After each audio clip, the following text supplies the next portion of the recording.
Tonight, Fox 8 presents an unusual special report. Over the next half hour, we'll share the heart-wrenching story of a mother still waiting for justice. Her agony began 31 years ago when 5-year-old Stephanie Hebert disappeared from a Waggaman neighborhood.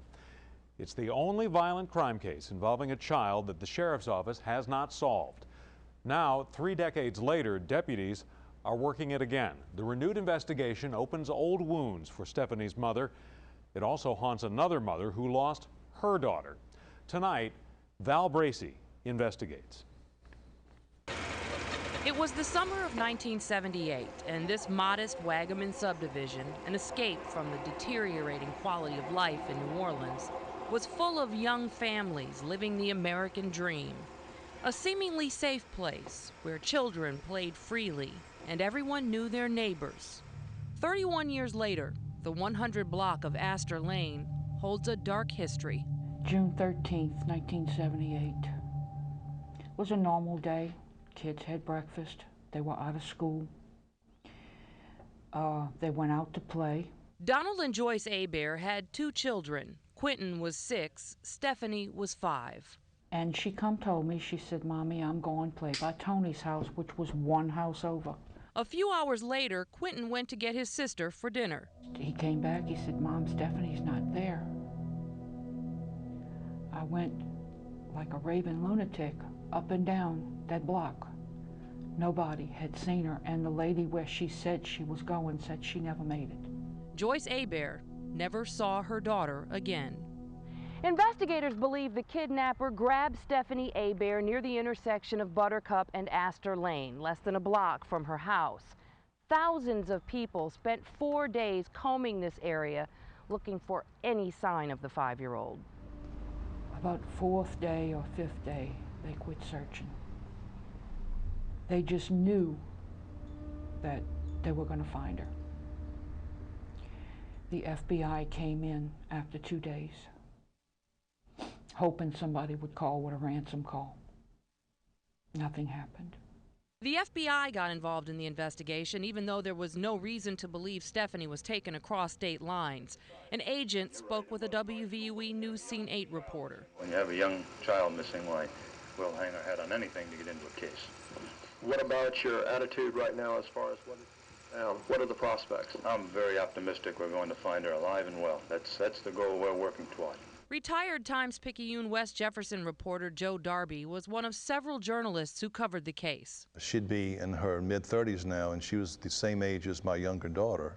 So, of course, that's difficult. Darby remembers talking to a psychic named Dorothy Allison. Joyce Hebert flew her in from Nutley, New Jersey. She had just had an article written about her in Reader's Digest magazine, praising her psychic abilities and her ability to help solve crimes. And I also interviewed a detective from Nutley, and he said that she had been very helpful to New Jersey area law enforcement people as far as locating bodies and finding suspects. There was nothing left. I mean, the search for Stephanie was ended.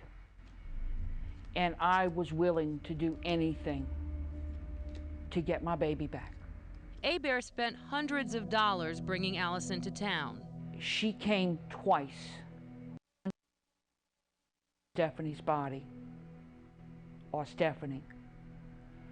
And then again to try to help us catch whoever did this. But in the end, Allison's visits turned out to be a waste of time. Melvin Stokes, the lead detective on the case, took her around in his vehicle, trying to get her to help, and spent 2 days with her, just riding around. Hebert wasn't ready to give up on the idea of a psychic solving the case, so she got in touch with another one who lived in Sweden. I wrote to this man with a picture of Stephanie. He sent me back a drawing of where her body would be found. As Hebert held out hope that the psychic's drawing would help, thousands of Stephanie Hebert sightings were reported to New Orleans area law enforcement agencies. There was the ice cream truck driver who thought she sold candy to Stephanie and a woman wearing lots of makeup. And the man whose reported sighting at a bus stop started an hours-long search of every RTA bus that crossed the Crescent City connection. None of the sightings panned out. A couple of weeks after the kidnapping, Stephanie's parents held a press conference to announce a reward for her safe return. To the person or persons that have our little girl, please take care of her for us. Tell her we love and miss her very much. If you have any love for her, call us to tell us she is all right. We want our daughter back home where she belongs. No matter where you are, please let Stephanie call us. We want so much to hear her voice. 5 months later, the Heberts would learn that Stephanie was dead. In November of 1978, the week before Thanksgiving, there was a hunter hunting in St. Charles Parish. And he found some skeletal remains. He, in fact, at that particular time, notified the St. Charles Parish Sheriff's Office, who came out and discovered that it was, in fact, the remains of a human being. And we were told she was tied to a tree and left there to die. The hunter stumbled across Stephanie's bones and clothing in some woods in Taft, near water and an oil well. It was an eerily similar setting to the one predicted by the Swedish psychic. Everything that that man drew, and he's never been to Louisiana, was where Stephanie's body was found. Hebert says she found out about the discovery while watching the news. Miss Hebert, do you have anything you want to say right now? Yes, Ed, I got plenty I want to say. Whoever you are, and wherever you are, you took something that belonged to me, and I can't have her back. It was a major story. Even today, it's not usual for a child to be kidnapped like that, and particularly from a quiet community like Waggaman. And at that time, in the late 70s, it was really shocking. Joe Darby remembers talking to Stephanie's father after the remains turned up. And he realized that the clothes and the eyeglasses belonged to his daughter, and that she had a little chipped tooth which matched the skeleton. And of course, he was extremely distraught, and he told me he gave up hope. It took Hebert years to accept what happened to her daughter. The torture she must have went through. I try not to think about it, but it's very hard. You don't want to admit that your child is dead. Not at that age, not at any age. For 13 years, I couldn't admit it. You can't move on like that.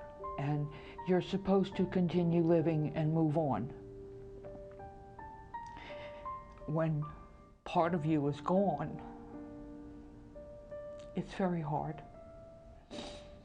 Having very little to go on, not even a cause of death, investigators went to great lengths processing the murder scene, even hauling away part of the tree Stephanie had been tied to. There was not much evidence because, unfortunately, she had been in the weather for 5.5 months. There was no flesh, just her skeleton, and not all of that. Today, Joyce Hebert cherishes her memories. She was just a fun-loving, cheery person. And the snapshots that chronicle the short time she had with her daughter. Yeah. A lot of very good memories. But there's that one bad one. Stephanie's distinctive glasses, shoes, and clothes were locked away in a Jefferson Parish evidence room as investigators pursued their prime suspect, a teenager who lived across the street from the Hebert family. It's been nerve-wracking because at any time I knew I could be charged for something I didn't do. The prime suspect's account of that dark day in 1978 when we come back.